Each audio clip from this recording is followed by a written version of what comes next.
সকল বন্ধুদেরকে জানাই শুভ দুপুর। তো আজকে আমি আপনাদের সামনে সুন্দর একটা রান্নার ভিডিও নিয়ে চলে এসেছি। দেখুন আমি আজকে কী রান্না করব সবটাই শেয়ার করব।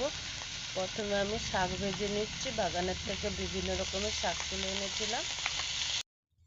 শাকটা অল্প থাকার জন্য ওকে দু একটা আলু কেটে দিয়েছি। তো শাক ভাজা আমার রেডি হয়ে গেছে, এবার আমি তুলে নেব। এবার আমি বানাবো মাছের ঝাল। তেল গরম হয়ে গেছে, এবার তেলের মধ্যে দিচ্ছি কাঁচা লঙ্কা, শুকনো লঙ্কা আর পেঁয়াজ কাটা।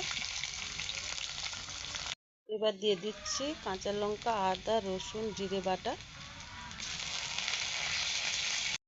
মশলাটা আমার ভালোভাবে কষানো হয়ে গেছে, এবার দিয়ে দিচ্ছি হলুদ আর লঙ্কার গুঁড়োর জল। এবার দিয়ে দেবো কেটে রাখা টমেটো, স্বাদ মতন লবণ।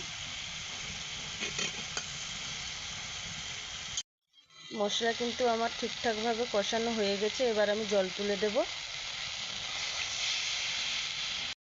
ঝোল ফুটতে শুরু করে দিয়েছে, এবার মাছগুলো দিয়ে দেবো। মাছগুলো আমি আগের থেকে ভেজে রেখেছিলাম।